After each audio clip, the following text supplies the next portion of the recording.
Warning: the following broadcast contains strong opinions, playful antics, and controversial topics causing off-the-rails fun. Chances for being offended are higher than average for sensitive people. Viewer discretion is not advised. Live a little and have some fun.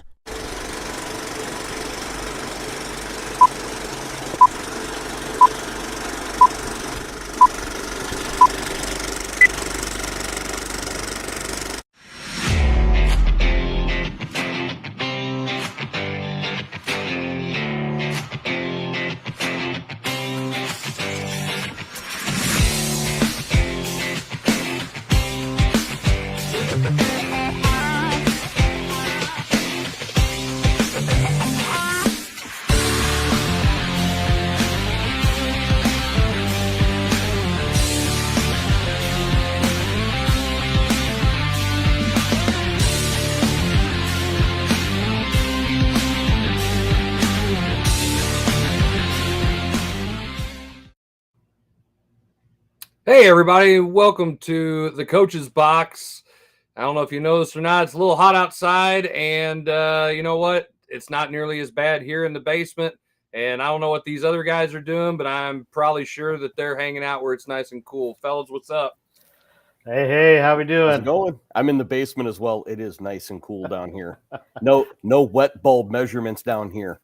Right by an air vent. Yes. It's the only way to live, man. It's just right there where the air is constant. Jarvis won't be here because they bumped football practice back to 8 o'clock now, I think. So he's just getting going or something like that. And man, I'll tell you what, it's insanely hot right now. Man, we saw the other day heat index. It's like 120 plus, and it's something we haven't ever seen before. I just, man, this just reminds me of being in the cement factory, working in those tunnels. Nope. No thanks. It's no good, man. I ain't no good for anybody. I mean, think about it. Like, I gotta say, like right now, I would hate to be a softball player or a football player, maybe even a tennis player, because you're out there on the courts, and it just seems like that just holds heat. You can't even get out on the courts. We're not allowed to go outside with where all the measurements are at. So it's easy to practice this stuff whenever you know you can't be outside, right? It sucks miserably. Listen, we've barely thrown overhand all week because we haven't been able to get anywhere near outside. All this means is that every school, after this week, they need to lobby for a bond issue or something. Everybody has to create their own Taj Mahal, their own rec center that's just right off of the gym. This annex gym that's got turf, it's got weights, it's got goals, it's got everything. Right? Every school, let's just do it. Yeah. What is this? Texas? Hey, did you see? I wish I could remember the city, but they're building like a $10 million. 10,000 seat stadium for high school. It's on the north side of Dallas. Unbelievable. It's the insanely large stadium that they're building, and they're like for a tiny school of 1,300. 1,300 in Texas is a tiny school. Yeah. Listen, I'd like someone to drive. Doesn't matter. It doesn't matter. Football is still king there, so we got to have a stadium that works. The city itself only has like 4,000 people in it, and they're building a 10,000 seat stadium. It's like it's Jerry Jones fans from other places. The high school name, it's Jerry Jones High School, is what it is. Maybe they're playing, if they're like a class 4, maybe they're playing like class 6 or 7 schools, whatever. However they do things down in Texas, you never know. I don't know, but it's championship factor. It's insanely stupid.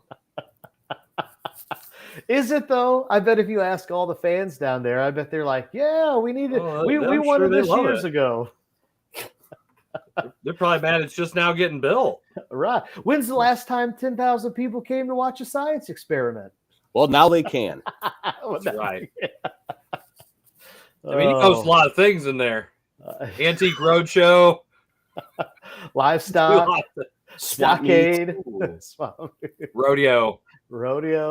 kind of big down there. So so it's a $35 million. I just looked it up. $35 million stadium for Melissa High School in Texas. Melissa's got some money. Yeah. Did she win some in the settlement? Is that what you're trying to say?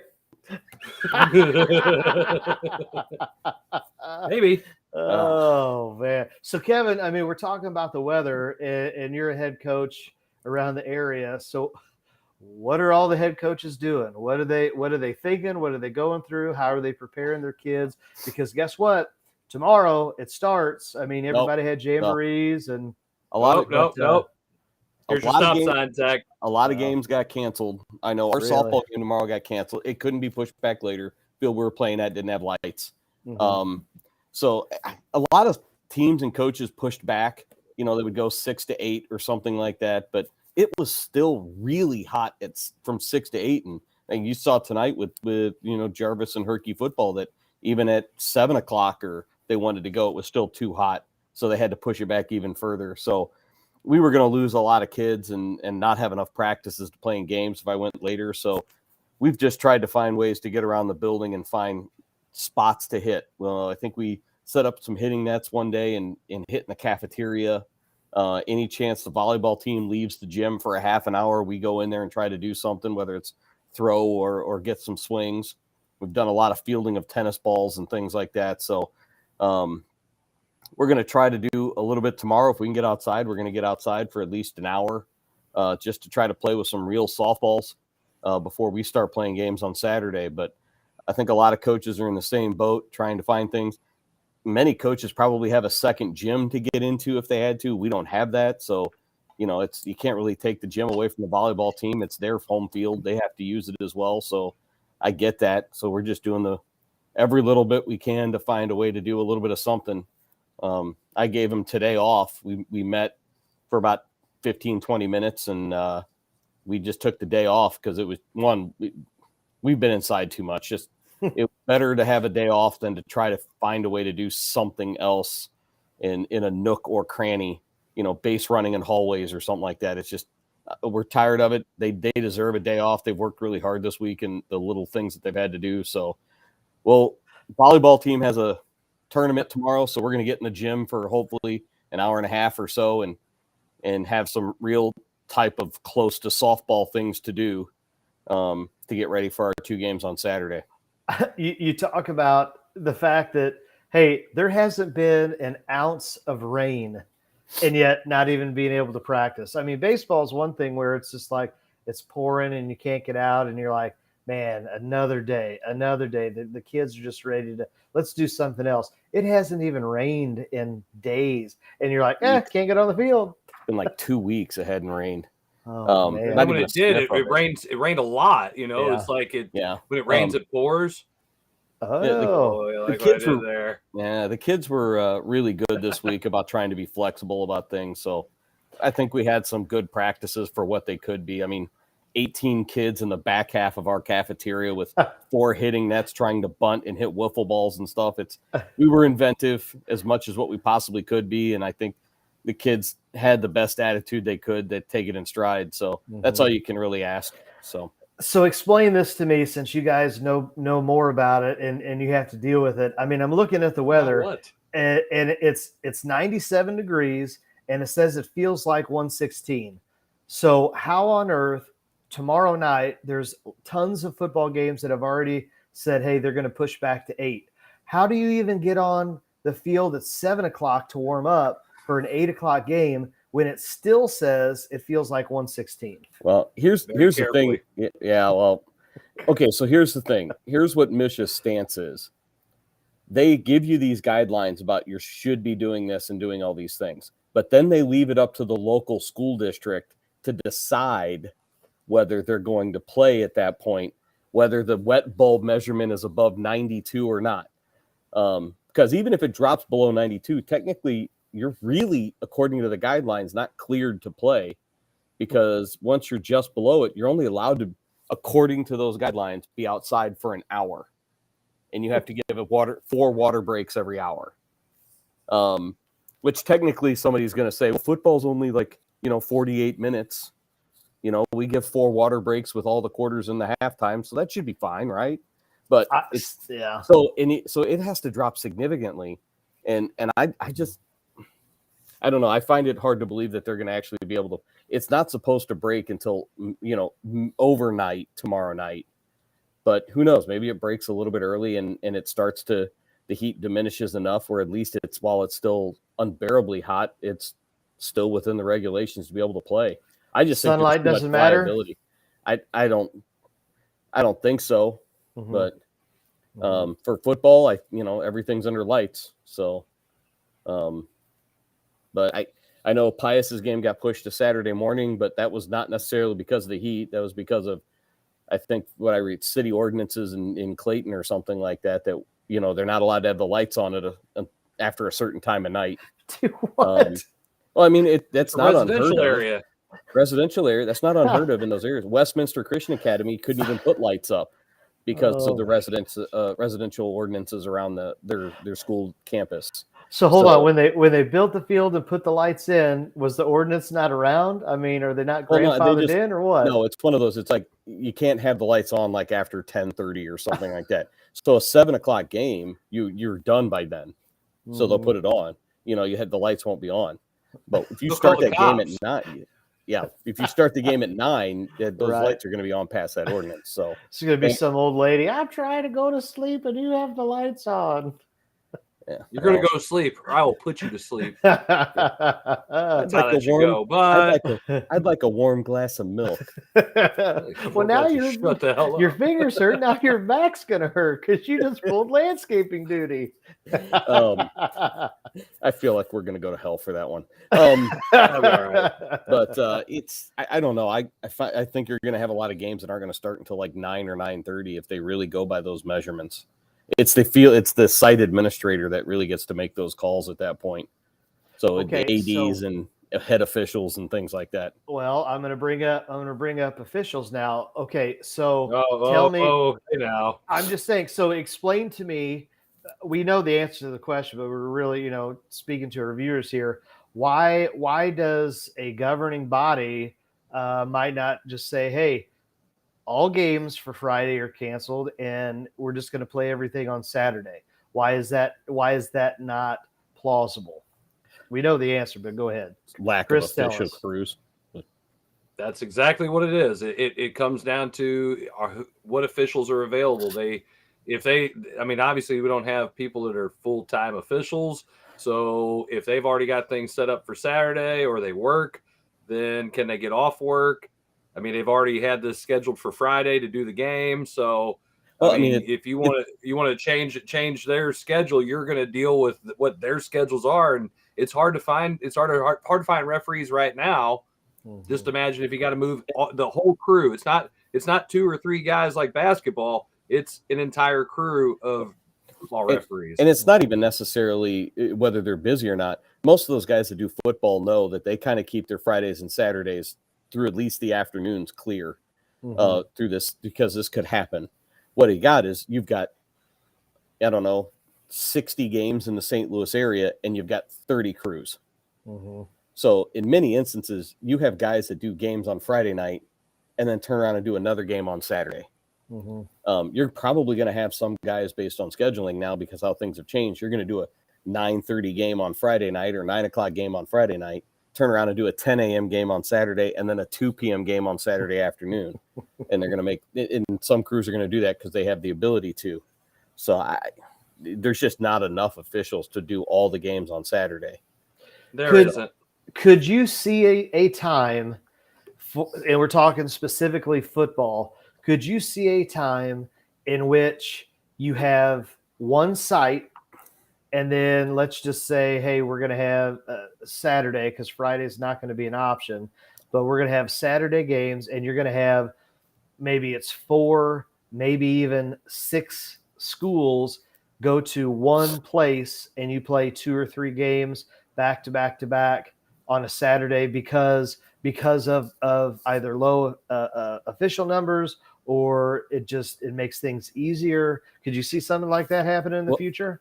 they already do it in the St. Louis public schools. They only have about 3, maybe 4 stadiums that can host games, I think. And so, like, you got Gateway Tech, you've got, and I can't remember which ones are exactly which that can host games. So they'll play a game at 11 a.m. and then a game at 3 p.m. On Saturdays. So they'll do that back to back, depending on those. And now that they're all turf, it's easier. When they were dirt, when they were grass, you'd have some. I remember one year there was a game that they had like 9, 12, 3, and 6 on a Saturday. They had 4 games going. That 6 o'clock game, it was probably tore up. But yeah, so I mean, they're already doing it because of facilities in some places. I just don't. I don't see many people giving up home games to do that. No. Why would you? I mean, this is only going to be in effect for this week and maybe one other week for the whole football season. And then you're just going to be dealing with some cold ass weather at some point because it's going to change because Missouri doesn't have a fall. It basically goes from the devil's cooking to it's cold as balls outside. And that's exactly what's going to happen. Okay. So there'll be a slight breeze, maybe one weekend, like, oh, this feels great. It's going to be, and it's over. You forgot about the Missouri 5th summer where it comes back around and it'll be 100. Oh yeah, I forgot about week 7 or week 8 of the football season. There's just some no, it always never feels. It's that last week in September. So it's going to be like week 5 or 6 because it's in softball. Because it normally by the time we get to district time, it's almost snowing in softball at that point. Well, so the funny part is the week of the Missouri basketball clinic a few years ago on, I think it was Friday night, I had tickets to go see Billy Joel at Busch Stadium, and for whatever reason, it decided it was going to be one of the hottest Fridays on history, and he was playing. In Busch Stadium, it's packed, and he's wearing a freaking suit, and he's just sitting there sweating, and of course he's just like, this MFing weather here, man, is crazy hot. I mean, holy cow! I mean, it's like September 20th, and it is 90 some odd degrees inside of Busch Stadium.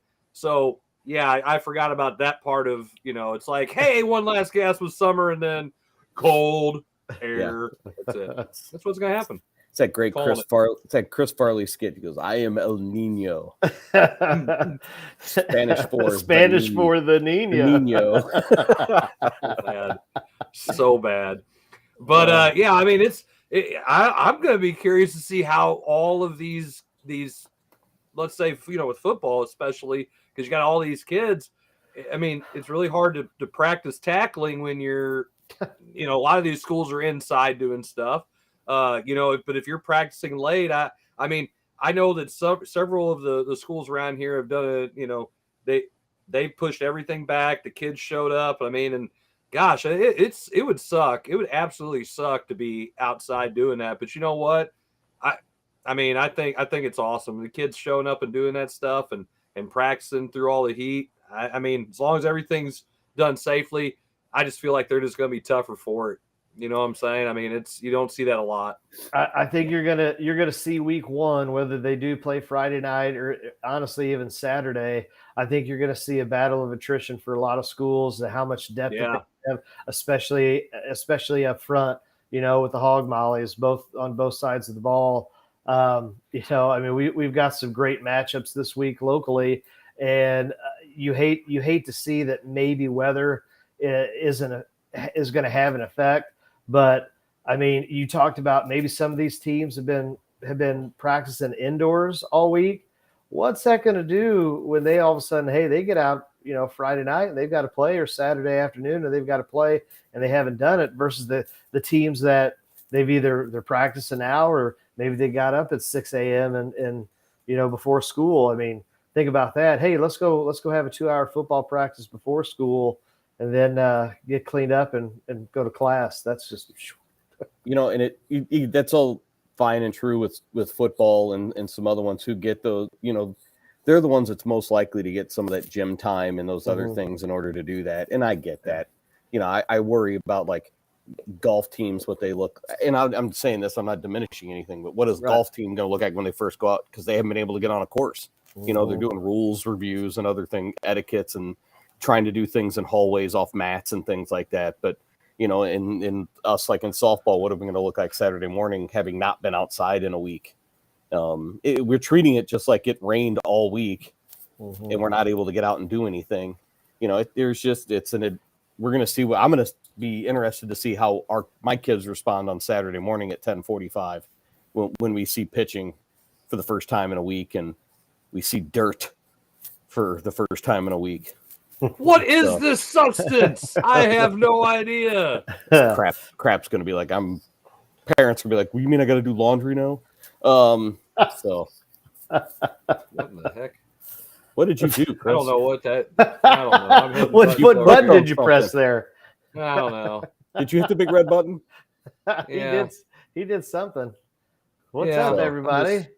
I'm playing with the stuff as I'm using. We haven't used this. His ADD has kicked in. Oh, you have no idea. Do not let him on a space shuttle. See, people are not ready for the fall here. Oh my gosh! Right? Is that the Blair's alter ego? No. Anywho, I was trying to throw that one up there because that's one of the other podcasts from out east that are tuning in to watch. Nice. So, hey, how we doing, fellas? Yeah. Not dealing with this hot weather. I don't guess, because I don't want summer to end. I'm ready for the fall, man. Let's get to it. But no, I mean, hey, and it's not just the heat. It's not the only thing that's been going on right now. We got probably one of the biggest news that came out last night on the West Coast. So everybody was asleep, so nobody gave a damn until they woke up. But Zach, go ahead, drop that little nugget for everybody. What are you talking about, Ohtani? What about you? What do you think I'm talking about? I don't know. I don't know if you're talking about Trey Lance or that too. Who? Exactly. Well, Star-Lord, the guy who couldn't beat out Mr. Irrelevant or Mr. I bombed out of 2 other teams at quarterback. Man, we can get into that later. But I mean, you talk about the news is on the West Coast. Shohei Ohtani, he's done pitching. He's going to have to. I think he tore his UCL. Hit that ligament. He already had Tommy John once. We'll have to see. He's going to be shut down for pitching. I think they are going to let him hit, so he'll probably continue to DH. But guys, the thing to think about. So he's already had Tommy John once.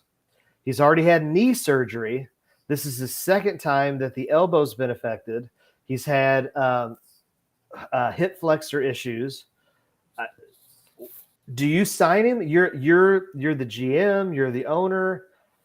Do you take the risk, understanding that does he need surgery? Will he have the surgery? Are you going to plan on signing him to do both now? Is it a situation like, with Babe Ruth? He had to give up pitching. At some point he had to say, you know what, I'm done on the mound and I'm just going to concentrate on hitting. So is that something that Shohei's going to have to do? Fellas, what do you think? Is he more of the question will be for some GMs was he more valuable as a pitcher to them or as a DH to them? Well, I personally think he probably would have been more valuable as a pitcher than he would have as a DH. You can find a lot of people who can hit. Can't find many people who throw like him. So I don't think he can find guys that can hit like him, though. Say 44 home runs right now. You're more likely to find a couple. You're more likely to find somebody who could hit like him than somebody who could, because starting pitching is always a premium. He's not getting his 10 years, $500 million anymore. He may get $350 or $300 million. I don't know that he gets his $500 million. Okay, on the spot right now, do you sign him as the dual player? Yes. You have to. Do tell. Well, okay. So if he plays, if he only hits, then you're gonna put him at DH, right? Why would he not play in the outfield?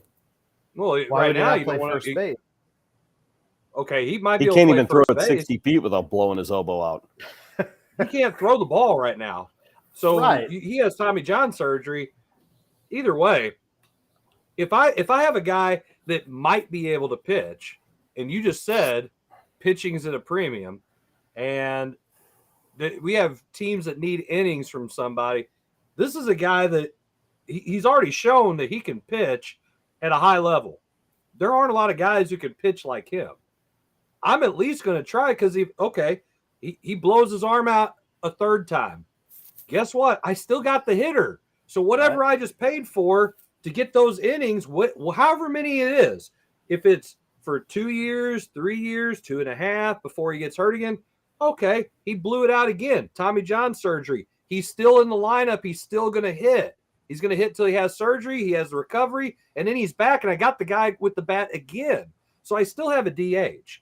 You can say it's a gamble. It's not a gamble because I'm still getting the one thing for sure. I'm still getting the guy who can swing the bat. 44 home runs, 91 RBIs, and he's number one in Major League Baseball in OPS.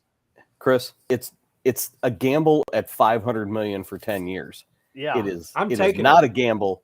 It's not a gamble at $300 million for 10 years. I'll take the hitter. You have one opportunity. I'm not paying a hitter $500 million a year. $500 million over 10 years. I'm paying him because if he gets through this, what if he's Jack Flaherty after this?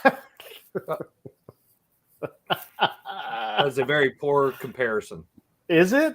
Jack's elite. Comparison. Hey, he's at least throwing. Jack showed that he could pitch at a high level at some point. He had half a year. I'm using your logic against you. No, you're not. I reject your reality and substitute my because own. he's the Ohtani's pitched, but not just like this little second half of the season. That's not what you said. You said he showed he could pitch at a high level. Jack Flaherty has shown he can pitch at a high level. I can't come down to your level and argue on this one because I'm right. It's just that because you guys are both off. There's no way. He's a once in a lifetime talent. I'm going to take him. Okay, but if you plug him into the Cardinals, lifetime talent if he can't pitch. Yes, he is. If he can't pitch. He's already pitched enough where you can say but he's not for the guy, not for me if I'm going to buy him. For the Zach bar. My bad. No, if I'm the GM, if I'm the owner that has to sign the $500 million check, he pitched for the Angels. If I'm over here at this other team, he hasn't pitched for me. My arm would blow out if I pitched for the damn Angels too. They suck so damn bad. Everybody on their team's been hurt. They've got their whole AAA team up. That's how many injuries they got. You talk about the Blues and the Cardinals training staff being bad. Are we freaking kidding me? Everybody on their damn team is hurt. They got Mr. Magoo is probably the head trainer out there. Who do they got? Dr. Doolittle talking to animals. They definitely got somebody to keep somebody healthy. There's no freaking way. My arm would fall off probably going out there, and I suck at baseball. I'm just saying he's a guy who can pitch. You got to take a chance. You at least get one more time to try. You at least get one more. I'll give you this, right, Chris? You sign him for $500 million over 10 years. All right. Let's say, for instance, you've given it the shot. He can't pitch again. What have you now done with your payroll in terms of the rest of your team? He's going to get $450. Regardless? Okay. I'll say this, Chris. I will say that. Fine. Now, even at 450 and he can't pitch, he's unable to pitch after this. What have you now done because of your payroll that you cannot do with the rest of your team? You become the Anaheim Angels of California, who buy talent but not enough to win because you can't spend it on anything else. You're playing. Who have an unlimited amount of money. That's fine. He's gonna go to 3 teams. So I was gonna say, is that the reality? Is that we can sit here and talk till we're blue in the face? The reality is there's only a handful of teams that can afford him. Yankees, Dodgers, and Mets, Cubs. Mets aren't. Mets or Red Sox. Red Sox would probably take that big leap to get him. I would think the Giants might be in on that too. And the Giants might be because of the West Coast thing. I mean, the West Coast and the money. Yeah. Are you saying Tampa won't make an offer? The dark. I really think the dark horse in this might be the Texas Rangers, who are willing to spend money. I tell you what would be an interesting thing is if he would end up in Seattle. Yeah. Are they going to spin though? Because didn't they already sign Julio for 300? Yeah, but they got that's a good deal. I already broke that down, Zach, right. and showed you how that. I'm just saying, there's already $300 million that they've already signed. That check has been cashed. That's Paul Allen, right? In the owner in Seattle, Mr. Microsoft, one of the Mr. Microsoft guys. He's buying got money. Okay, he's spending Microsoft money. So, all right. So let me give you. You're trying to go all or nothing. Let me try and bridge the gap here and ask you about this. Oh boy. What if you say we are going to put you on the shelf until All-Star break? You are not going to pitch until either right before, and then maybe you get a start or two before the break, see how it responds, and then we're gonna. The plan is we'll let you pitch the second half. That way, maybe we get the best of both worlds, and you're pitching. Hopefully, when it matters, it's relevant. We're trying to make a playoff push. Is that something that saves his arm? That also allows the fans to be like, hey, you know what? This makes sense for signing 500 for 10. If he tore his UCL and has to have surgery, he's probably not throwing next year at all. No. It's 2025 before he sees the mound again. But I'm saying after. You've made this investment. You're going to say, fine, 450 for 9 or whatever. When he's able to pitch, are you going to modify and say, instead of trying to do 34, 36 games, we're going to say, look, we'll take the second half approach. We'll let you come back super, super slow. We want you to hit, maybe play a little first base or wherever. And then if we get you as a second half pitcher, does that solve your issues? Both of you guys are saying, no, I don't want him as a pitcher. Yes, I want him as a pitcher. Can you blend both worlds? I don't know. His second Tommy, if he has to have Tommy John, I don't think they've said that he's actually having the surgery yet. But if he has Tommy John surgery, I don't know. You don't see many pitchers come back from that second Tommy John very much, and be a starter. He might be a guy out of the pen type of thing. He's also young. He's still young enough. He's got it.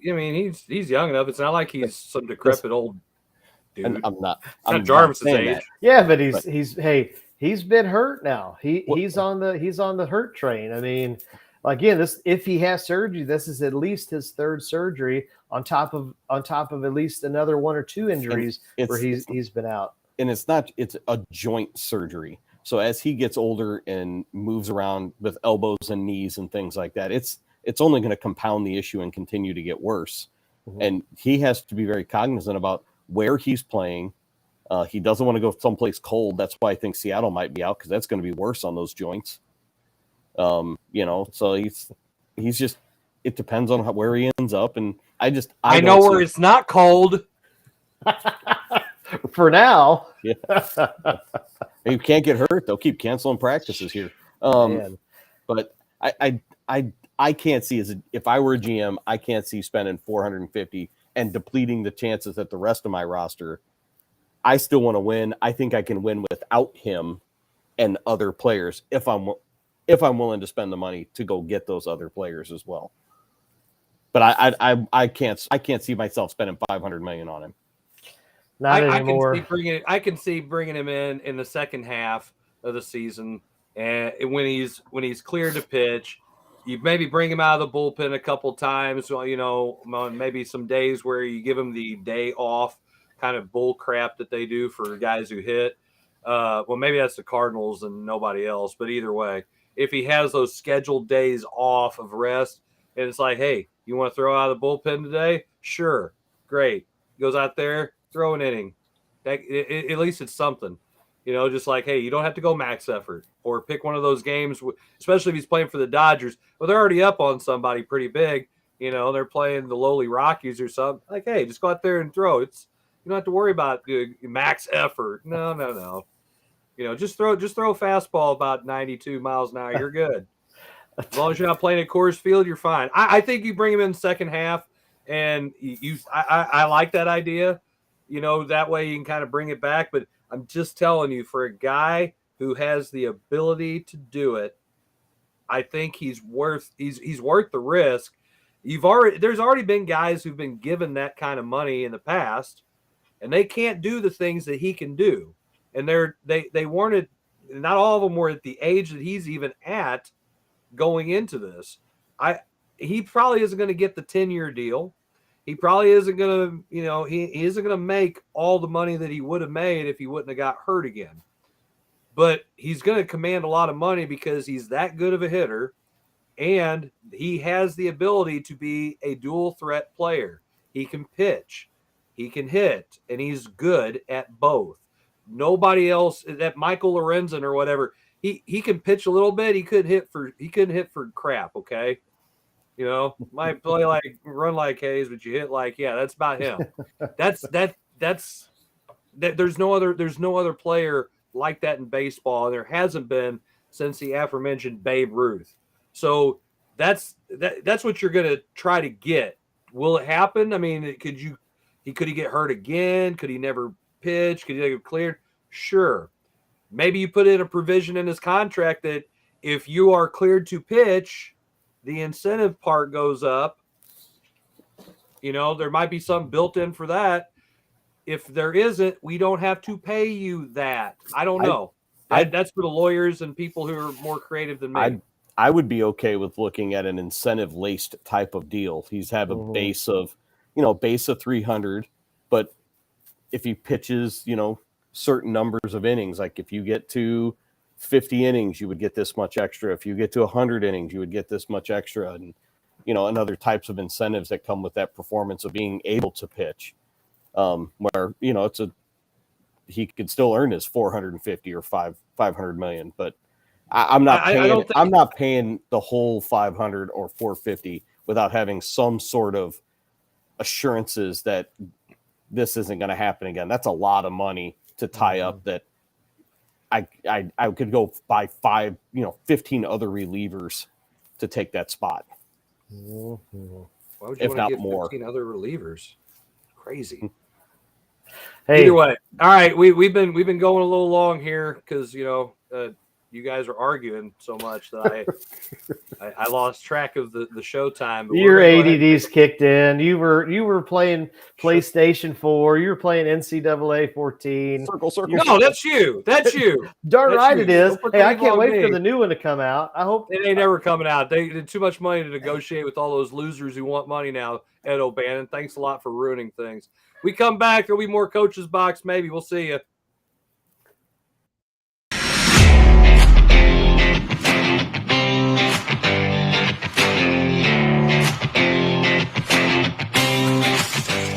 I'm a tailgater tailgating to get to my tailgate. Now, it might not get me there any faster, but hey, it gets me ready for football. Let's tailgate. I can't go anywhere. But you're so busy watching me tailgate that you don't see the one in front of you. And your cut rate car insurance, it might not pay for this. So get Allstate and be better protected from mayhem. Like me. Mayhem is everywhere. Are you in good hands?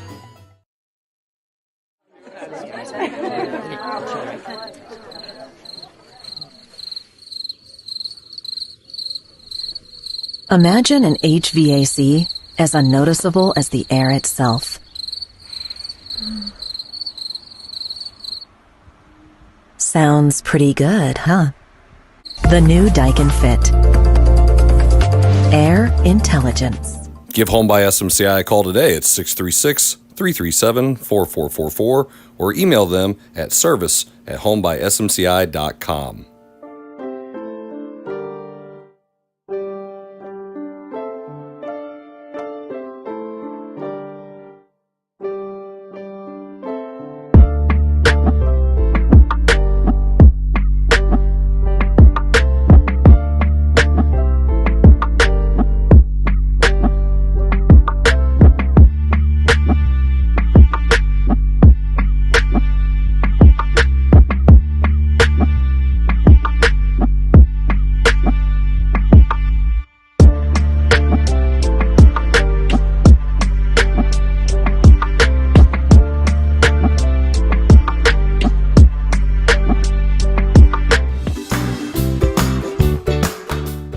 guys, it's Jeff from Case and Bucks, personally inviting you and your family to come check us out.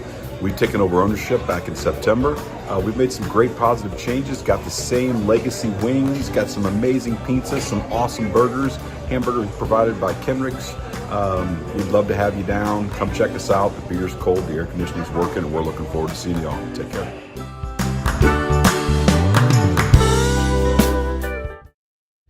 For 24 years, really enjoyed being a basketball coach. When I retired from coaching, I decided that I wanted to get back into the media world. I look at it from more of a coach's point of view. I love to showcase guests. I love to tell their stories, not just locally and regionally, but nationally as well. Joe Namath, Kurt Warner, Patrick Ewing, Katie Smith. Not just talk about their accolades, but what they have given back to the game, what they've given back as leaders in their community. And I want people to be able to listen to my show and to be able to take that into their lives. They're going to be able to live their life like a champion. That's a show right there that I feel like is worth listening to.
Hey everybody, welcome back to the Coach's Box. This is segment 2. It's been it was a long segment 1, and these guys have been arguing with me about stuff, so let's bring them back.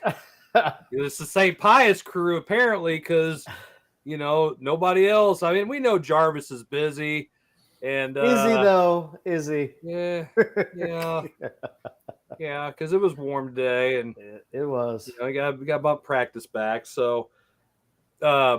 Anyway, Zach, what do you got on tap for us? All right, so hey, master?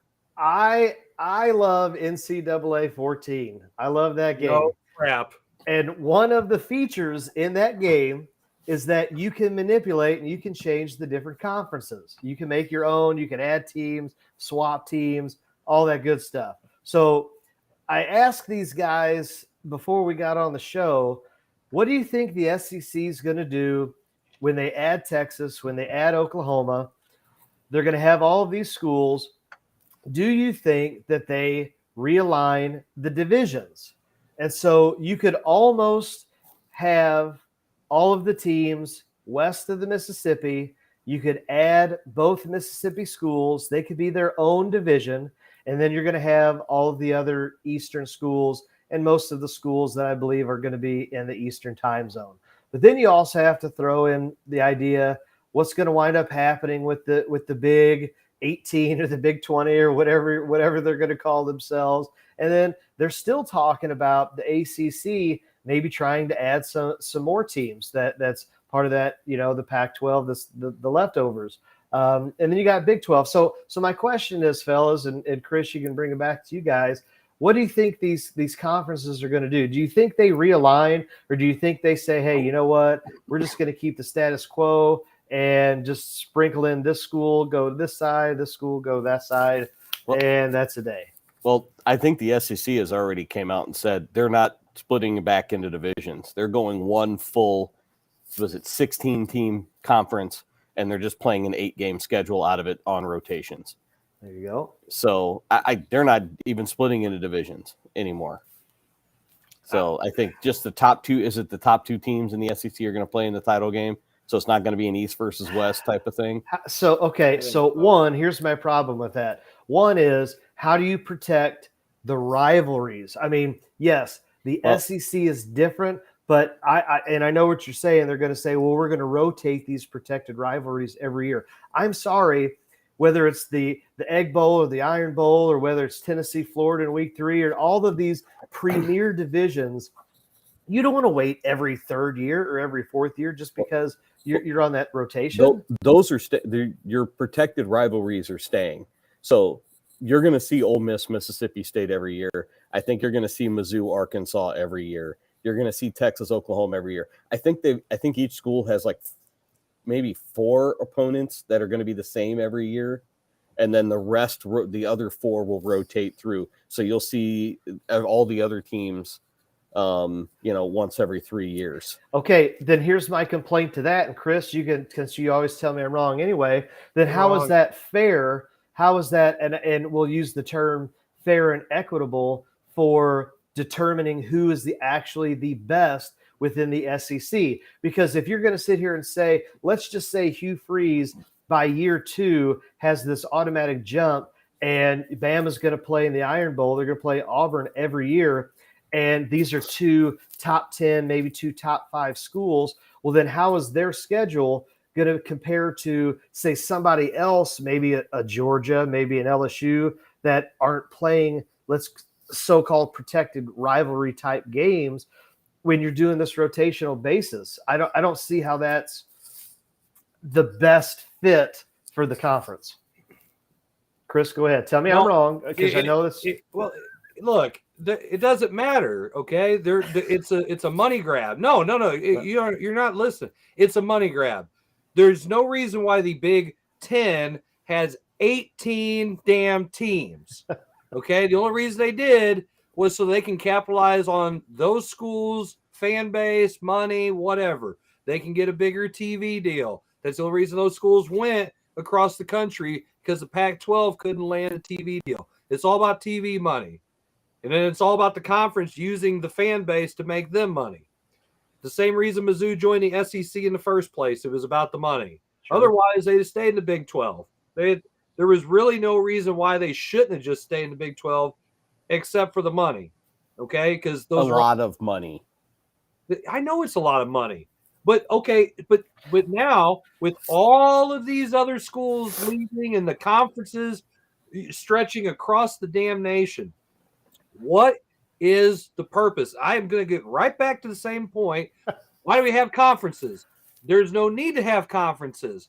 They should have conferences because of geography, because it makes more sense to play people who are close to you and then take the best teams and schools from those areas and play in a tournament at the end of the year against schools from other parts of the country who are also good.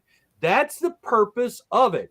Otherwise, do away with conferences, have them all play a schedule, have a committee, pick which teams, and then you have a 16-team tournament at the end of the year, and there's how you do college football.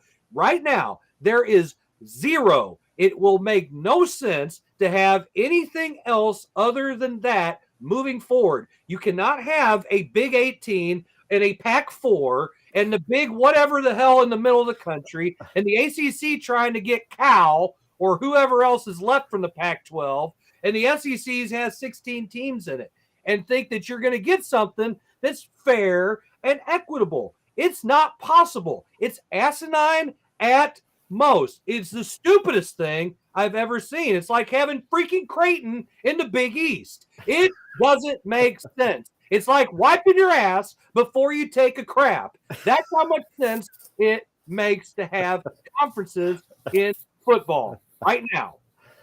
Done. I don't even want to talk about it anymore. It's so damn stupid. It's so stupid. I can't even, if I haven't put it out there enough how stupid it is to have all this moving around and think it's going to work, and there ain't going to be somebody who's going to be bitching and moaning about whatever happens at the end of the year. Give me a break. There's no way it works out. None. It's a cluster and a train wreck all wrapped up in what? It's FUBAR. Okay, so Chris, do you have an opinion on how the SEC should split?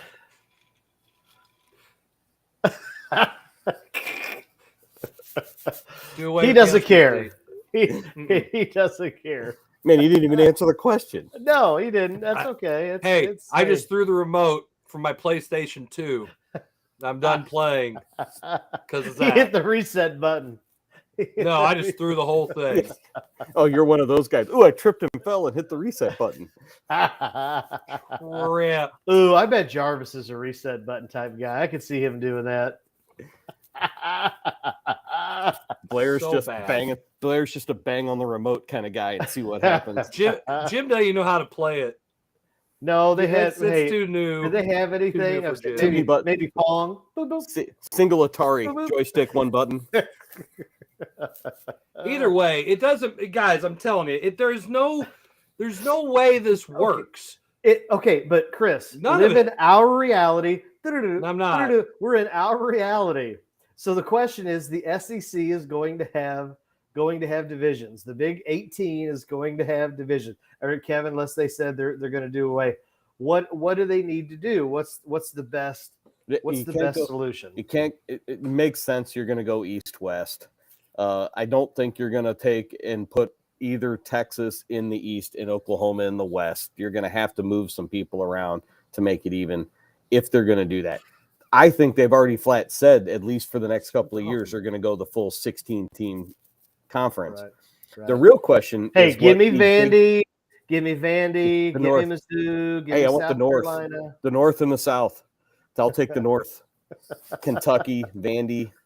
I can see where that would go very poorly, knowing people from the South. Arkansas, Missouri. Yeah, Tennessee will jump all over that. Yeah, give me Mississippi State. That's who I want. If we're going to sit here and do that, if I'm Bama and Georgia and give me Auburn right now, give me all those cellar dwellers in the conference, and no, that if we're going to do it that way, I want to get to the college playoff. That's what I want to do. I don't want to play Bama. I don't want to play Georgia. I don't want to play Tennessee. I don't want to. You're not going to get there because they're going to say that you play a bunch of cupcakes. You're going to get in front of the same group of people. You played in the SEC and went 8-0.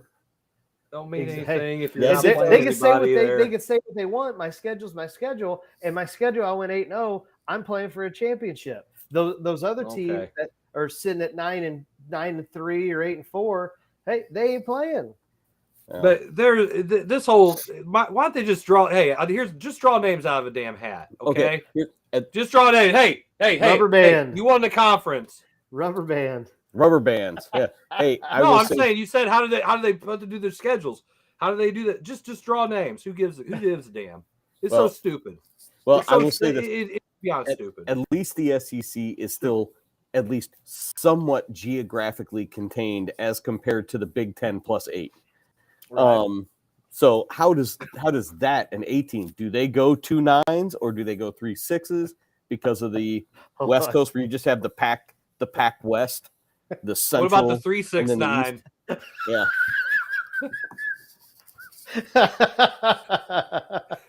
And they just get low.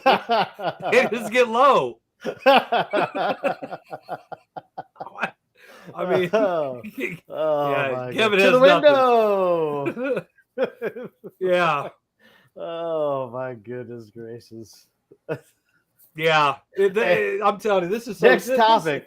Please, so after that, because I freaking hate conferences in football. So you were talking about picking names out of a hat. So let's talk about this. I think out of the 4, at least 3 of the top 4 teams in college football have to replace their quarterbacks, and a couple of them haven't even named a starter yet. They're going to have a game here, not this weekend, but the following weekend. And they don't have a starter named yet. Is that a big deal? Is that a cause for concern? Why or why not? Do tell. It's going to be a concern. You think? Winning teams have a quarterback. They settle on the quarterback. They go play. And some of the ones I think are going to tease. Yeah, some of the ones that have to replace big time quarterbacks, they didn't do enough last year to try to develop behind them, even though they had opportunities to as well. I don't think Alabama did a very good job trying to replace their quarterback and trying to develop someone behind them. Now, they've got like 18 5-star quarterbacks sitting on their roster, right. But you never know what they're going to do until you they've put got them four in. dudes right now. They've got four dudes that they're trying to figure out who's who, what's what. I'll give Jim credit because he's an Ohio State guy. You go back and look at what, and maybe just because the conference besides Michigan is a bunch of garbage, but look at what Ohio State has done in terms of producing quarterbacks for almost a decade plus. I mean, they're the Big Ten, QB of the conference year after year after year, and they just roll another dude in. I mean, so they're doing something right up there in Ohio State. Can the other teams do that as well? Can a Georgia plug and play? Can a Bama plug and play? Can these other teams do the exact same thing? Well, someone like a Georgia probably can, in the sense that they have like a crap ton of skill position players and a bunch of massive hogs on the offensive line. They're basically an NFL team in waiting at that point. Alabama, they haven't recruited the way they have in the past. I don't know that they have the skill position players that like Georgia does. What they do better than anybody else does is they scheme through their offense. And maybe they'll have a quarterback ready just because they've adapted an offense to make it fit to a guy's skill set until he gets to the point where he can kind of run it on his own. Texas is one of the only ones that is completely top. I think Texas is going to be a top team this year, and they're settled on Quinn Ewers as their quarterback. And I think he's one of the only ones that they've absolutely settled on, because I don't think anybody else in the SEC has really, of the top teams, has settled on who their quarterback's going to be. Well, and if we're going to stay with unless Chris, you want to add something, and we were talking about the theme of the QB, look at USC and Caleb Williams. Can he go back-to-back Heisman first time in several decades? Is that possible? And I'll say that, do you give him the credit because of where he's playing and who's he's playing? I don't know. Is the quality just as good versus somebody rolling the table like Georgia last year? He wins the eye test, or he passes the eye test. He looks the part. He makes all the throws. He does those things. If USC goes undefeated and he has the stats to back it up, there's no reason he won't be one of those top three being called in New York in December. But his big knock is his schedule compared to what some of the other ones will get. Is this a year that somebody outside of a quarterback wins the Heisman in an essence? Is this a running back year? Is this a wide receiver year? It would have a better chance of being a wide receiver year, but those wide receivers have to have a little bit of it factor. They have to have a big, a signature play, something like that. And usually that happened when they were juniors, and then now you know who they are, and they have a lot of notoriety as a senior, and then they have a chance to win it, and then they catch the year that it's down. Like they're, maybe the quarterbacks aren't doing it. That kid's going to probably have a chance to win again if he stays healthy. I'll be honest with you. I probably watched about this much of USC play last year because I don't like to stay up late and watch college football. I just don't care to. I have other things I can do, like sleep or not care about college football. Jim's gonna have to start doing that soon if he wants to follow when his Buckeyes go out west. He'll be up till midnight watching games. And piss and moan about it the next day, because all through the group text. Yeah, gotta get up at 5. Hey, if you're getting up at 5 to work out, you have to get up at 5. If you get up at 5 to go work out, you ain't got to get up at 5. You can sleep in a little bit. You choose to get up at 5. I know there's nothing wrong with it. I'm just saying you don't have to. You don't have to. I think that these teams, though, that need to replace their quarterbacks, and they got all this competition. I mean, it's all going to sort itself out. And let's be honest, if somebody doesn't like where they're playing, they'll hit the transfer portal and see ya, beam me up, Scotty, and then move me to another school. I mean, so whatever shot they get, I mean, everybody's trying to get out there and make it make the most of it. But at the same time, I mean, if I'm Alabama, I feel pretty good. I got 4 guys. So if something doesn't work out, I got a lot of competition. And let's be honest, I'd rather be in a position where I have a bunch of guys, and let's say I have 4 guys, and one of them, 2 of them are probably going to, leave town after this year. They're going to hit the portal because they want to play. Well, at least I had them for this year in case somebody got hurt. Right. So I want to be stocked up. If the cupboard's full, I'm good. I'll take that. And then, okay, so-and-so got hurt. And then maybe we were playing the wrong guy. And next thing you know, he takes that guy's job and he runs with it. I would rather be in a position of surplus than somebody who's not. And that's just the way it is. So they'll figure it out and they'll go. And if that guy they picked struggles, they'll make a change. And next thing you know, you'll see the other guys. So it is what it is. All right. So before we go to break here and try to get back on schedule, I don't know if you have heard about this story. And Chris, I am just waiting to hear your opinion on this. So this was news that I heard today. And Kevin, maybe you've heard about this. You didn't get my opinion on. Wait. You didn't get enough of my opinion. Hey, you know what? We got to give the people what they want. Now, tell me your love affair with the NCAA, because here's news about what the NCAA has done again. The NCAA has suspended LSU star defensive tackle Mason Smith for the opener against Florida State on September 3rd. Now, do you want to know what he did? 1 game suspension. Chris, what do you think he did? We live in the world of NIL. What do you think he did? I think that he probably the athletic trainer bought him a burger at McDonald's off the dollar menu. No, hold on. It wasn't supposed to. I'm going to chime in on this too, Zach. Okay. No. Okay. Go ahead. Different one, but go ahead, Kevin. Hold on. Okay. So hang on, Zach. What Chris said, burger, whatever, from the NCAA, that's a minimum 4-game suspension from the NCAA. For 1 game, chances are he probably threw somebody down an elevator shaft just to get 1 game. Okay. It's backwards thinking. NCAA backwards. All right. I gotta change it. I think what he did was he bought a lottery ticket and he didn't scratch it the right way, and they thought that he was gambling, so they had to suspend him. I don't know. It's the NCAA, so it's probably some stupid ass rule that makes no sense, and probably it's had somebody else hypocrisy take a on test one for side or it. the other. So here you go. Smith gets a 1-game suspension for receiving an improper benefit. Now, what improper benefit would you say?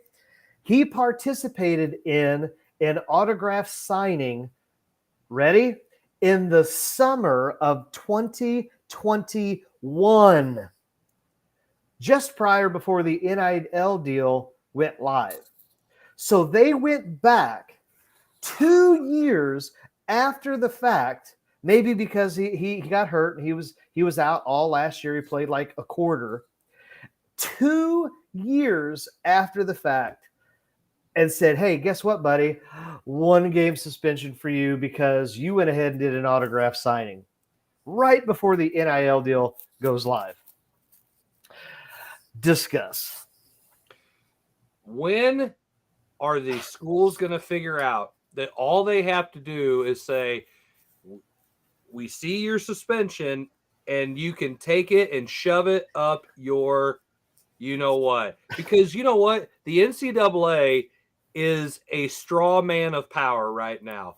It's like, you have no power here. That's exactly what the NCAA is right now to anything that has to do with college football. Tell me I got to suspend a kid. Okay, what are you going to do? Keep me from playing in the college football playoffs? You don't even own it. You don't have any power here. You have nothing. We can say, you know what? We don't like this, and we're going to take our ball and go home, and then you're left holding a bag of nothing because that's what they are. They're nothing. Why is anybody listening? Why is Jim Harbaugh listening? You mean to tell me, again, that Bill Self and his goons have bags of cash And they're not going back and doing any suspensions for those guys. No, because we can't do it. It's Kansas. But we're going to bust this one kid for a game for signing autographs 2 years ago. Please tell me that autograph signing was at like a children's hospital. That would just be. I don't care if a bunch of collectors were doing it and he was getting paid money. It doesn't matter. That doesn't matter. The NCAA is when it's all Ed O'Bannon's fault here with that part of it.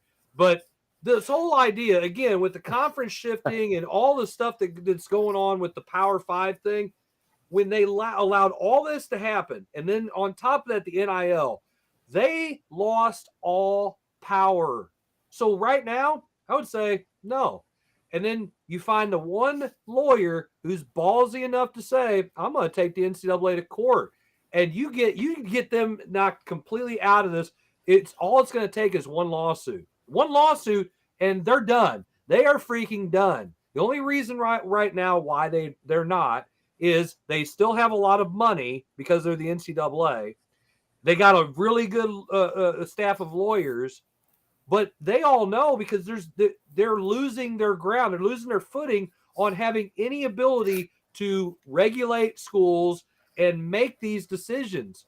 They have nothing, guys. I'm telling you. If all those, if the SEC schools said we're not going to listen to the NCAA, and they said, okay, then you can't have our officials. You can't have this. Okay, we hire our own officials anyway.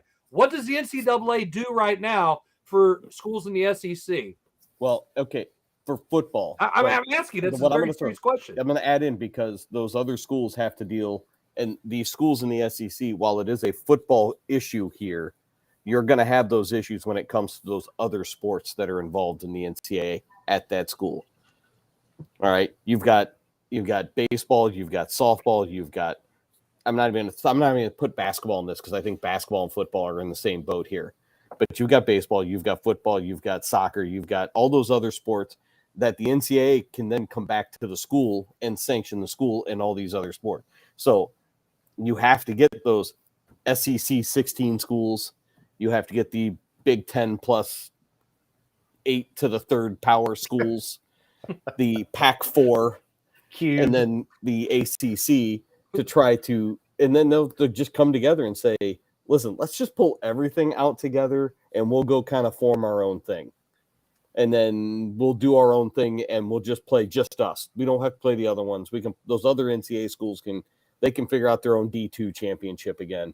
Or NCAA or whatever. They can go ahead and do that. All the sanctions the NCAA could do to them on other sports, then again, you can say that, but then you can turn around and say, we're just going to sue you because these other sports had nothing to do with it. They have no power.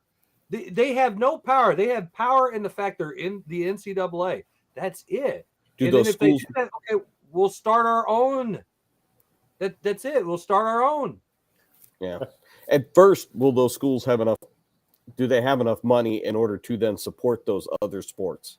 Does football and basketball bring in enough money by itself to support the championships for those other schools? I would assume so, yes. You would assume so, but are they willing to spend that money that they bring in? What they would do is you would replace the NCAA with another entity that would oversee all those schools that is not the NCAA. It's like replacing it's like replacing Russian communism with more Russian communism because it's the same. It's going to be the same thing. It's going to be we're all in here for together, but we're running the show, and it's just the rise to power by one group. New person, new logo, different company. New boss, same as the old boss. Same as the old boss. Hey, but there's a new logo with new colors, so it's completely different. But at least it's not the ultimate hypocrisy that is the NCAA. It's not Apple. It's Microsoft.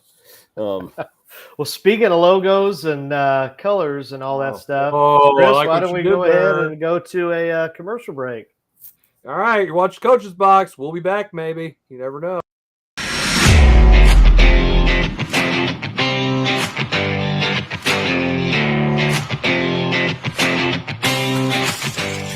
I'm a tailgater tailgating to get to my tailgate. Now, it might not get me there any faster, but hey, it gets me ready for football.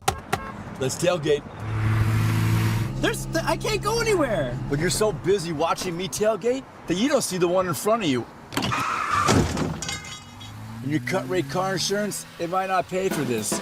So get Allstate and be better protected from mayhem. Like me. Mayhem is everywhere. Are you in good hands?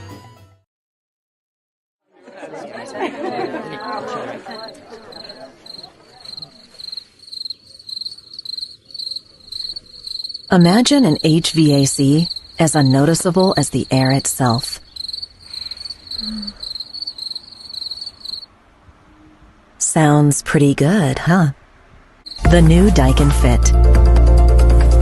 Air intelligence. Give Home by SMCI a call today at 636-337-4444 or email them at service@homebysmci.com.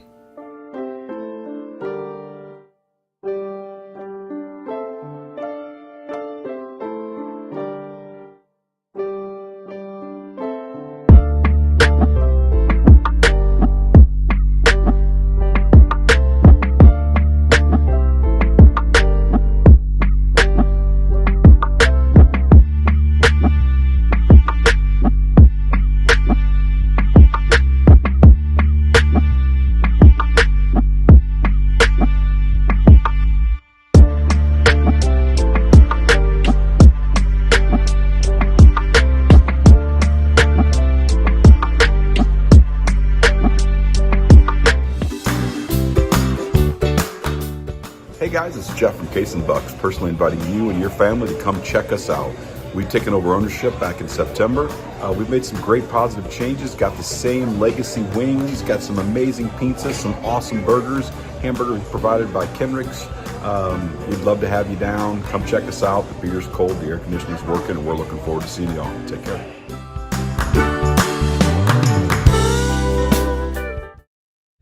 For 24 years, really enjoyed being a basketball coach. When I retired from coaching, I decided that I wanted to get back into the media world. I look at it from more of a coach's point of view. I love to showcase guests. I love to tell their stories, not just locally and regionally, but nationally as well. Joe Namath, Kurt Warner, Patrick Ewing, Katie Smith. Not just talk about their accolades, but what they have given back to the game, what they've given back as leaders in their community. And I want people to be able to listen to my show and to be able to take that into their lives. They're going to be able to live their life like a champion. That's a show right there that I feel like is worth listening to.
Hey everybody, welcome back to the third and final segment of the Coach's Box. Call Like We See It podcast. It's like episode 159. And it's all about it being hot outside, but it's been hot here on this show, even though there's only been the 3 X-Men tonight. But Zach, what's on tap for our final segment? Why don't you tell everybody? Well, let's talk about the local action. Some news that's going to come out tomorrow in most of the Missouri high school activities and sports. You are going to have the district's assignments come out, and so that's always a source of contention depending on where you're at geographically, where your school enrollment is, what's the break for classifications. It's always something that coaches, players, fans are looking forward to, because they can finally figure out what district are we going to be in. For some schools, what classification are we going to? Or we were class 4. Are we going to bump up to class 5? Were we at class 3? We're going to bump down to class 2. Where are we going to go? And so that's kind of a big deal. And we make a big joke because we say, hey, you know what? It's the rubber band that does it, baby. So, fellas, I mean, what do you think? It's not a joke. They use rubber bands. Rubber bands and push pins. We've already established this. Big map of Missouri with push pins and rubber bands. Why is this so hard for you to figure out, Zach? It's 2023, man. It's Your geography teacher. Why can't? Hey, let's get AI in here. Chat GPT ought to be able to figure this out in like 30 seconds. Come on, Chat GPT. Why we got to wait a month? No. Wait.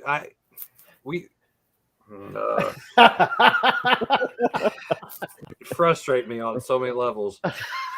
You don't know how many kids that you have in your program. Some of those smaller programs of football might have to cancel, like a couple of small schools in Illinois did, and that would affect the enrollment numbers. It's the same reason why they wait now later in basketball to do it. No, that's dumb. That's not dumb. It is dumb. It's 100% dumb. It's almost as dumb as for those many years that one girls basketball team in Southeast Missouri that just that's the deal to fix this. Yeah, that's the deal to fix all that. Yeah. So you wait and then make sure that you have programs, and then you fill however many teams in each classification. And then by week 9, hold on. And then by week 9, when that team's 0-9. And they only had 25 kids to begin with, and then magically they get about 7, 8 kids hurt, and now they don't have enough to field for the game for week 10. It's a forfeit anyway. How many forfeits did we have last year in the state of Missouri in the first round of the playoffs? Several, and it wasn't even small schools as well. There were large schools that said, "Hey, I'm out. I don't want to play. We're 0-8. We're 0-9. We're getting ready to play." Okay, so what's the fix? What's the fix then? What's the fix is you just say, here's your schools. You know what your enrollment numbers are. I think, in my opinion, you change the enrollment. Why do we in the state of Missouri, we have 6 million people in the state, give or take, and yet we have 6 classifications. But you go down to, say, like in Alabama, who has almost definitely 1 million less, if not more than 1 million plus less. They have at minimum 7 classifications for their state, high school state football. So, and here's my point to this, Chris, when you're giving me this look. People gripe and moan and complain about the breakdown, the enrollment breakdown.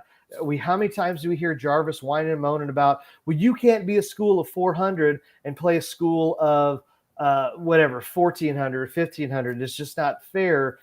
We talked about quality versus quantity. Add some divisions, add some more classifications. You make the enrollment breakdown smaller. That way it's the way it is. And then here's what happens. You're going to roll with it. If a team can't field it, if a school can't field a team week 1, week 9, then you know what? When they do the math, you just skip. You had a bye. Because guess what? You were going to have a bye regardless. Whether they dropped out on week 1, whether they dropped out on week 10, or whether they said after 3 days of practice, we no longer have the team. You're that 1 seed that's going to beat them 80-0, they're going to win anyway, and they're going to get a bye, whether it's week 1 or week 10. So it doesn't matter. In the grand scheme of things, it doesn't matter. I wholeheartedly disagree with the amount of stupidity that came out of your face. Oh my gosh, you weren't even paying attention. You were like Blair on your phone. Come on now. No, I was just trying to hold myself together to make sure that I didn't interrupt the stupidity flow that was happening. Okay. The fact of the matter is, you're wanting to just have everybody gets a damn trophy. Everybody, let's just divide it down some If it's more. good enough for SEC schools, it ought to be good enough for Missouri. No. So you want to compare probably the football that's being played in Alabama, the football that's being played in Missouri, all the way down from 1 through 7 of theirs. We already have 7 classes of football, Zach. It's called 8-man. There's 7 classes of football being played in the state of Missouri. We don't need any damn more. That's plenty. You keep watering it down, and all you have to do is step out of your house and you're playing for the state championship. You ain't got to go play anybody. You just got to show up with your damn cleats. Oh, my gosh. How many teams are in our class? You, me, what? It's just us. All right, so let's play. I'm just telling you, I don't like it. I think it's dumb. Now, I like how we geographically use rubber bands, to decide who's playing in a district. That could be something that could be used at the upper levels of college football, but we're not going to do that because it's stupidity. But I'm telling you, there's no way that works. You have to wait and see how many kids you have, because a lot of that stuff gets submitted now later in the year when you know what your enrollment is, and then you have to see if you even have a program.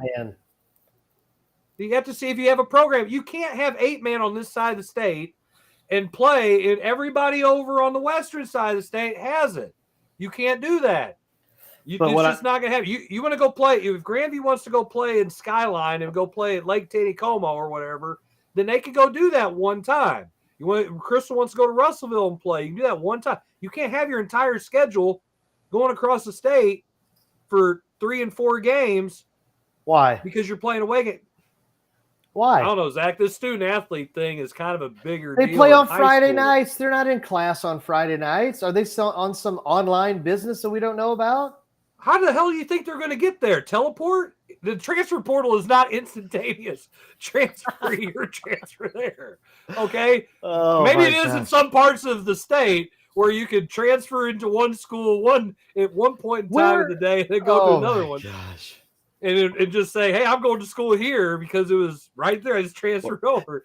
But you have to travel, and that travel takes time. And I don't know if you've ever been all the way from St. Louis to the Kansas City area, but it takes a little bit to get there. And that means cutting into school time. They have school on Saturdays? No, oh, my gosh. Crisis averted. Crisis averted. 4-day week solves it all. All right. There we go. Listen. Play on Mondays. I kind of agree with both of you in points here.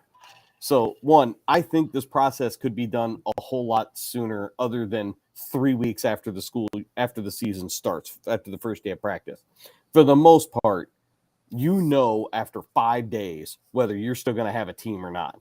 So practice starts on August 7th. By the 11th, we're going to be able to play, or we're not going to be able to do this year. And so that can be what the state really should be doing, and maybe they do this and they just do a poor job of trying to transition out of it, is have these things set up. What everybody's enrollment is. What the sports they've signed up to want to be districts in. Set all these districts up. Don't release them, but set all these districts up in July. You have this list. So then when you get to August and you find out that, these 2 schools have to co-op, so we got to drop one and we can transfer around from there, then you can make your adjustment. Because realistically, in the whole scheme of things, how many schools start a year not knowing? You can make that adjustment. It might be 1 or 2 maybe per class. You can redistribute at that point, and it's a couple of days. All right. Use your advisory committee to help you do this, so you're not the same 4 guys trying to handle every sport every fall and winter and spring. So you kind of can do some of those things while still staying geographic and get that out at the end of week 2. A great example of this for what Chris made in softball would be, and I wish Jim was here to speak about it, is Jim at RK was supposed to be having a co-op with one other school. It didn't work out. They didn't have enough players to do the co-op. There was another school just down the St. Louis area from RK that didn't have enough players to play. So if they didn't transfer that co-op, you're losing 3 schools that had signed up to play in a district softball-wise. We got it down to just, so they're playing as one school. RK and DeBerg are now co-oping in softball. So, it saved a school there. So giving them the extra time to do that. But then you can just go through and say, all right, just cross DeBerg off the list, and let's see if we have to transfer anything else to go from there. I'm not sure, unless there was like 5 or schools in one certain classification ended up not being able to play. I don't think you necessarily need to start transferring people around from class 2 to class 3 because you lost, we have to drop 3 schools down from class 3. No, you don't. Just cross them off and move on. If it makes one district with 7 and one with 4, then you transfer and you move things around that way. But okay, here's the other thing, and you explain this to me. Why does it matter? Why does it matter that class 1 has to have 100 schools, class 2 has to have 100 schools, and so why that? Well, it's whatever not, number you want to say. It's not number of schools anymore.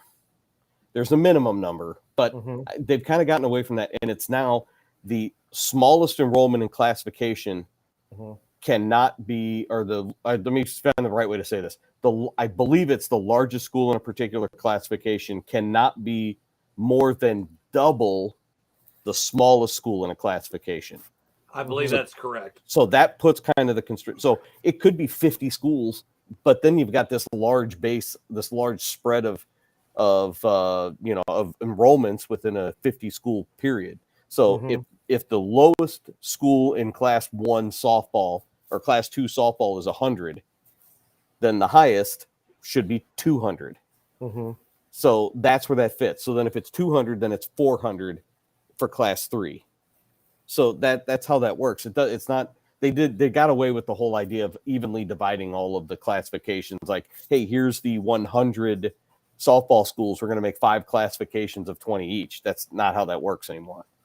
They're trying to make it more fair and equitable for every. Oh, you like how I just spun that back around? So you don't. For you there, Zachary? They're doing that so you don't have the schools of, because class 3 was always the one that had like a school of 400 and a school of 1,200. Right. So they're trying to eliminate that, because then class 6 was like 1,300 or like 1,700 to like 2,400. So the spread wasn't that big. So they spread out class 5, they spread out class 4, and shrunk down class 3. And they're expanding class 6 this year in school size in football. So there's going to be more schools in class 6 than there were last year. So it's gonna look different, but you can't water it down any more than what it is. If you look at the bracket on Misha for the districts or state playoffs, I mean, you win 3 games and you're right there knocking on the door to go to the state semifinals. It doesn't get any easier by game amounts to get there than what it is right now. You can't bring it down any further than what it is. You also can't make it any longer and stretch the season out anymore. Right. Yeah, we're already up against it from heat and basketball on the other side. Well, not that this would ever happen, but in my opinion, I think they ought to just say, hey, half of the schools, whatever mathematical code you want to use, the upper half, guess what? You all get to go into the playoffs. The bottom half, you guys get a week 10 game. You're done. You're out. Now you're moving on to wintertime sports. And the upper half, you all get to go play. In my opinion, I think that needs to happen. Because then what happens is you avoid these 80-0 trouncings that do absolutely nothing but potentially, cause, hey, your stud QB for a team that's maybe has an opportunity to win state, you get some 18-year-old kid on a team that, hey, you know what? I'm going to go cheap shot him. I'm going to go take a knee. It's 70-0 right now, and the starting QB is still in. Hey, you know what? I'm going to go undercut him. I'm going to go take his knee out. Do away with all those games, all those week 1 matchups that we see, the 1-8 matchups. Hey, sorry, you're out. 5 through 8, play each other if you want. If you don't, call it a season. 1 through 4, you guys, you're all going to go play. Just fall forward, and it fixes everything. You ain't falling forward when it's 80-0. That's the problem. That's the problem. Instead of saying, hey, it's 50-0 at halftime, I think you won the game. All right, bye-bye.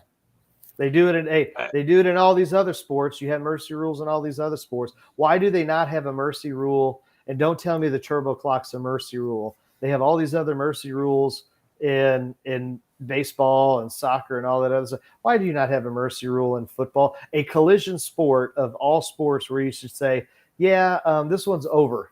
This one's over. Why don't you have one in basketball? You should. I think you should. I mean, you're not coming back from 45 that'd be a points discussion down. for a different day is to try to figure out what the equivalent scores would be of a 15-0 after 3 in softball and baseball, or an 8-0 game at halftime in soccer. But I mean, I think when you're at 50-0 in football, I think it's over. I don't think there's a whole lot of chance for a comeback. If it is, it's because everybody got food poisoning from one team, and that was it, or started celebrating a little too soon, on a Friday night during the game. I was going to say, when did they start? Wait a minute, you asked me. I'm telling you. But here's my question before we get out of here. Will the Misha site crash tomorrow? Yes or no?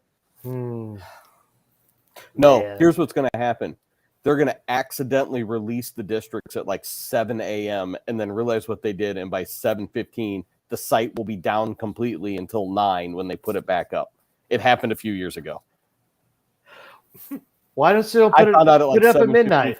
I found, just, you know them now. Just put them out for crying freaking out loud. Yeah. It's like, what do we got? Vanna White there releasing all these things? Got Dougie Fresh unveiling. Yes. Never mind. Yeah. You know what Dougie Fresh is. Unless they're going to do some sort of selection show at 9 a.m. as to what these are. Oh, you think we should try to partner with Misha and do that for the basketball ones? Can we bring our own branded rubber bands? You are definitely off the rails. Today's rubber bands brought to you with Off the Push Pin from Off the Rails Media. Well, wait a minute. Hey, we might be here a little bit longer, guys. Guess what? Oh, we got another guy in the house. Look at that. Look at this guy. Hey, Jarvis, we are live. Turn your camera. We are live. What about it? We're live. Turn. There you go. We're live, Jarvis.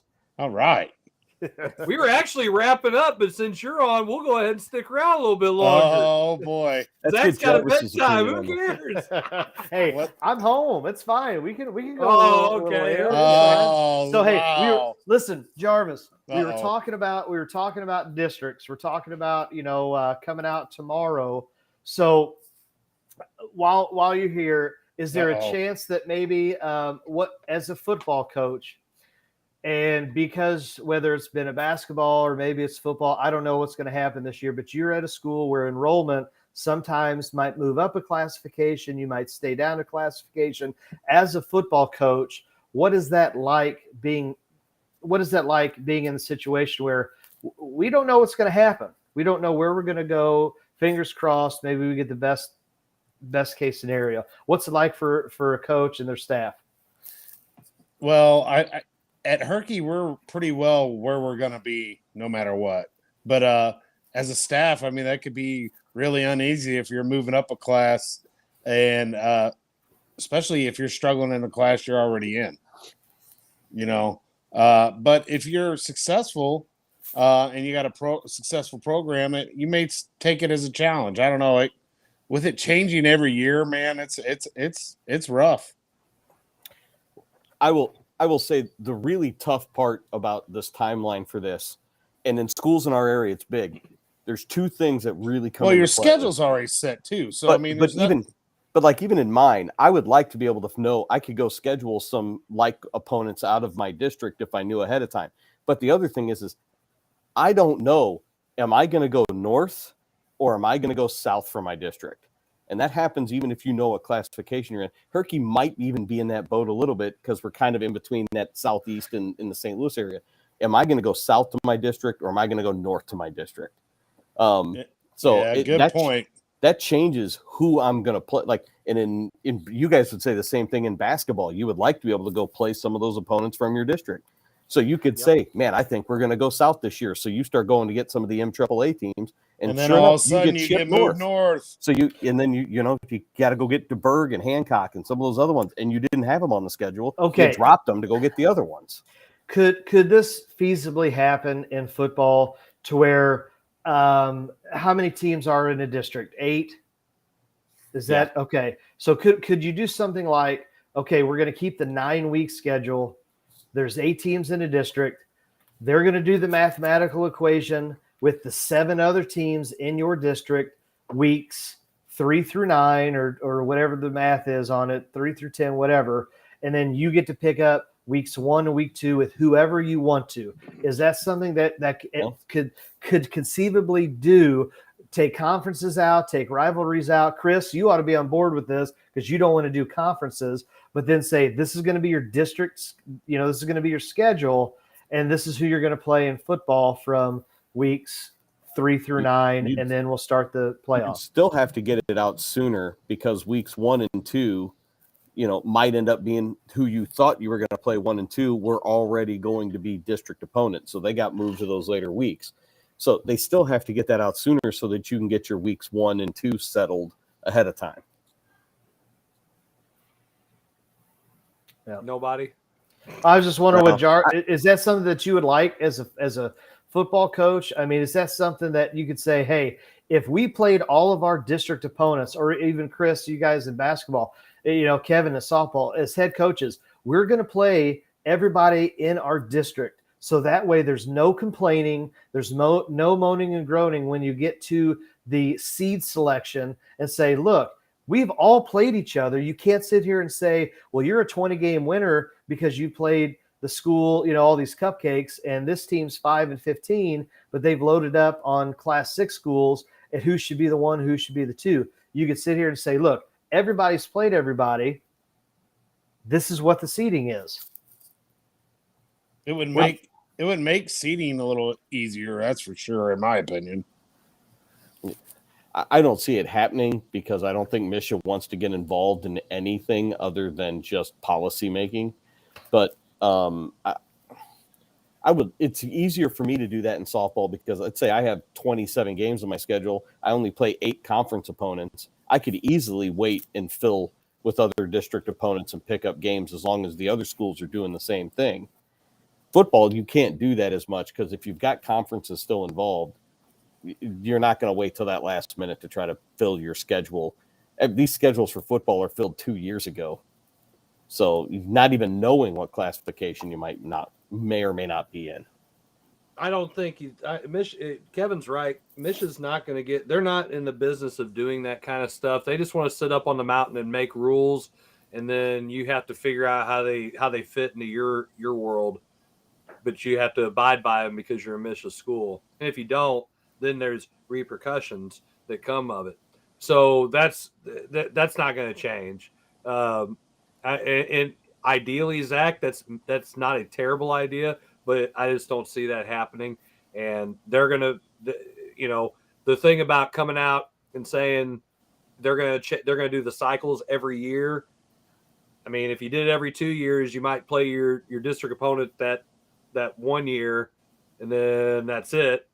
Because you have on 2-year contract, and I don't know why we're playing it because we're not even playing each other in the district anymore. So, okay, you can just try. You could just try to get out of the contracts. Can we sit here and say, no. Explain to me why? You could mutually get out of those contracts if you really wanted to. Well, explain to me why that is such an issue. Home and game. away. Home games. Everybody wants to be assured a home game. You do it every year, you're going to get into fights as to who gets what home game when. And it's going to happen. And it's tough to come through with that. Zach, your original idea is not a bad idea, which is exactly why it's never going to happen. Because, I get that. It's just 2 years. There's too many things that line up. Everybody wants to they want to guarantee themselves a home game at least every other year. So they're going to go 2-year contracts with it and go from there. You're going to have every now and then we're going to push off and say, okay, they don't want to play us next year. I got to go find another week 2 opponent. But that's more the exception than the rule. All right, Jarvis. Quick question. Uh-oh. Are we gonna start at 8:00? What are you guys thinking as coaches? Have you had any correspondence with the other teams, maybe officials, about how you guys are going to handle the heat tomorrow? I'm assuming, and with me not being the head coach, I don't know all the details, but I know we're going to have. I mean, they're going to have all kinds of water breaks. I know our game's not starting; is pushed back till 8:00. We practiced today at 7, and if it was like it was tonight, yeah, it's going to be a little, hazy and a little, But I think by 8:00 start, we're going to be all right. I just think they'll be careful and have a lot of breaks, and they always do that at the beginning of the year anyway. And it just stinks. Like sometimes it just always seems like it happens when you're like driving down the field and you're punishing the team, and then it's beep water break, and you're like, crap, because now they're going to get to talk. Now they're going to get to, and then you come back out, and they're refreshed, because football is a game of leverage and advantages like that. And if you're a team that can pound someone and get them tired, you don't want that drive to stop. You don't want stoppages. You don't want to call a timeout. You want to keep going. You keep going and keep going. And, Windsor's going to be out for a lot of revenge. I mean, we're going to have a tough opponent. We beat them by 36 points. And if you guys read the leader today, they've been doing 36 push-ups after every practice since they started this summer because of the 36-point loss they had against us last year. So I will say I think Coach Boss has the kids ready. I think the kids are really hungry. This is a group we lost a lot of seniors, but we have a couple guys that have a lot of experience at the varsity level, and they've been good leaders. This has been a very coachable group so far in this start of the season. And, man, I'm looking forward to it. Second day of school, and we already have football, baby. I am ready. I can't wait to go up to Windsor and see what we got. It's awesome. I hope they don't push it back any further than 8. I mean, I don't think it's already going to be a late enough night. Maybe push that game back any further. I don't think they will. I think we'll start at 8. I mean, as long as that bulb, it says that we're good. Yeah, we talked Somebody's about got to make sure already. they change the bulb, right? Whatever. I don't know. That's not my call. This is what it's good to say. I'm an assistant coach, baby. Well, the bulb right now is in the low 80s, so you'd be more than good to play right now. Yeah, and we were like at 7:00 when we started. I think the bulb was in the 80s. It was not high 80s either. So I think tomorrow at 7:00 we'll be okay. It'll be a little different because we'll be on turf, and we've been practicing on grass. So and sometimes that turf, man, it can get hot. It can cook. Jarvis, I'm going to say this. If they're doing that wet bulb on the turf, 9:00. 9:00. No, I don't think so. It's 90. I don't think it'll be. I think we'll be fine at 8:00. I really do. I mean, we've practiced. It'll be fine. Huh? It'll be fine. I mean, we've practiced last 2 nights at 8, and our bulb has been good. The real issue with those bulbs is actually there's such a specific way that you have to take those measurements that if you don't do it correctly, you get a very different number that can really affect whether you play. So you're supposed to stand there for 15 minutes and not move it to take the measurement. The real way you're supposed to take those. Look at Zach. You laugh. You laugh until 15 minutes. We're doing this 15 minutes in 101 degree weather. It looks. Hey, Zach. Well, it ain't gonna be 101. It doesn't. It's not like a big bulb. It looks like a microphone with a thing on the end. It looks like a microphone, and you're supposed it does. To It looks there. like a microphone, right? And you're supposed to stand there for 15 straight You got to minutes. shake the magic gate. Signs do not look good. Outcome does not look good. Oh my God, Zach! What did you drink today? Hey, shake. Hey, come back and try again later. What was in that root beer at lunch this morning? Oh man, Oh, Good goodness. gosh. Man, I busted an all pious coaches box when I showed up, didn't I? You did. Yeah. It was I mean, just, Jim's in some meeting. Oh Obviously. my gosh, that dude. $20. I'm never gonna see it ever. Meeting you at gotta Venmo me 9:45. it. Huh? Some meeting at 9:45 at night. The room didn't have air conditioning, so they had to wait till the wet bulb got low enough in order to have the meeting. Hey, Jason, what you need to do is you need to find somebody to go there and maybe bust a kneecap to get that money that he owes you. Like the old days. That's what you got to do. So you're saying I got to send my people? Hey, so I should have had you and Blair at the show last night. Give him a little whack. Isn't at some point Herky volleyball going up to play RK at some point? We go to Rosati on. We go there Saturday. Yes, send Jillian. There Let her you do go. Let Jill. Oh well, I'm going to be there, so I'm just going to get it on my own. He said he's coming out to Notre Dame on Saturday to watch his softball team play. So, oh my gosh, what a scapegoat! just go into his office and just take whatever you want. And when someone says, "What are you doing?" you just say, "This is mine," and you just walk away. Who are you? You say, "Jason Jarvis says hi." Tell Jim Powers Jarvis says hello. Yeah, we're even. You just need to call him on the phone and say, "Hey, you owe me $20. You need to Venmo me right now. Venmo me the $20." Oh, you know what symbol he's going to be sending in the group chat later.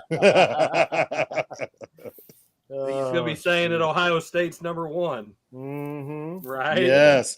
Have you guys, and I don't know, you may have talked about it already. Have any of you watched The Gator? Oh, it was good. The swamp. Oh, dude, it's awesome. It was good. Zach? I thought they left a bunch out. They did. I know they did. They left all the Aaron Hernandez stuff out. But I do take away from that. I kind of admire Urban Meyer more than I would have ever if I wouldn't have watched it.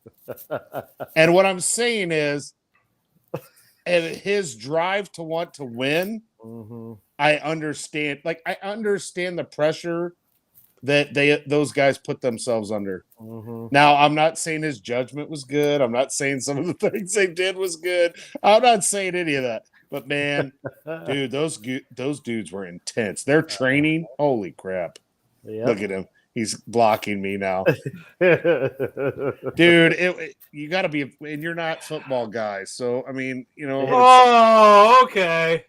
I play a lot of NCAA 14. I'm a football guy. No, you're not. You don't understand it. You don't. I mean, it's, it's intense. I played at a small college, dude. And I'm trying to wonder if they were doing all these midnight lifting sessions, how are they out getting arrested and out at the club if they're doing these midnight lifts? Oh, come on now. There's time. There's time for everything. I know. Well, they were treated like they were gods. I mean, my gosh, it was crazy. Oh, this is what being a college D1 athlete's about, huh? I don't know how many times they said that thing. But dude, you cannot dislike Tebow, though. How can you dislike Tebow from that? I mean, that dude, boy, he was intense. Wow. Yeah. It was cool. I enjoyed it. I watched it in 2 days. And now I'm trying to think of what's going to be next. I'm only in season 3 of Suits still, so Hey, that's you got to catch up, man. It's dude. I've been watching the crap out of it. I can't stay up till 2 and 3 every night now. Not now. You gotta go. You gotta go to work, man. I had first day of school today. Hey, Mark Langhauser, look at there. He said, "Where's Powers at?" He's avoiding us like the plague. I can't even. I see him. I just see Mark's name. I didn't see what he said. He said, "Where is Powers?" Not here as usual. Hey, he was too busy doing the. He also says this: Miller is awesome. Woo! Okay, look at there. You fixed that. You did no, that I did. yourself. You can't do that. I don't know how to do that kind of stuff. Just Gosh, like I've never said an ill word towards him. I saw him last night. He was up there at the 09. Oh, well, I didn't, I wasn't invited. Nobody said you couldn't show up, Jason. I You're was coaching at football. I was doing my duties. Yes. Duties. Yep. Yeah, my coaching duties, man. That's what I mean. That's part of my contract. Signed it the other day too. So yep. That's good. That's good. It's always good to sign your contract and turn it in. That's fair. Hey, I'm just saying. At least all right, Chris. I could just see it right on your face. Your ADD is just close us out. I thought for sure you guys were going to be done because I saw 9:30, so I'm like, oh man, I'm going to miss everything. But then I came on, you're all there. I'm like, uh-oh. Yeah, we were actually getting ready to wrap it up a little bit, and I didn't want to be accused of being Jim, so I wanted to show up at least at the end. Hey, you at least get partial credit for being here, right? Yeah, that's right. That's right. It's all about partial credit. It's called dedication. Partial credit's good enough for passing nowadays. Yeah. Is it really? Oh, you made it to the final. That's all that matters. You made it. Yep. That's right. I mean, hey, just because I waited until the last minute to turn everything in doesn't mean I didn't master the material. Yeah, all about it's all about me knowing the standards, and I do. I'm glad you're the master of it. Yeah. What's our team motto? Aim low. Are you talking about the coach's box team? What team are you talking about? Yes. Okay. Oh, it's from Dodgeball. Dodgeball, a movie. See, if you do that, movie. I told you guys, I don't do it. Sorry. It's not from War Games, a movie that was around when you were. Hey, Thermo War Games is a great movie. That's a great movie. Man. See, Thank you, Kevin. I knew it. That's an awesome movie. He's seen it. Well, heck yeah, he's seen it. He's old. He's old. Matthew Broderick's anyway. breakout rule. Hey, wait a minute. Before we get off, who does Pius play tomorrow? We play Saturday morning. Saturday. Okay, who do they play Saturday? The co-op Clayton of and Clayton and Brentwood. Where at? Clayton. Dang. Okay, I got to go to my daughter's volleyball game anyway. You probably should. Well, I want to see the big Frank Ray edition of Pius, so I was thinking. Well, hey, You'll I get the would be film. willing to bet they'll trade film. Unlike this guy up here, they'll probably trade film. You just got to ask nicely. They'll trade 2 films. That's what football does, man. Exactly. Football Yeah. coaches are Chris, not paranoid. Chris, I'm not going to lie to you. I think it's weird. The trading of the film and just offering it to each other. It's weird.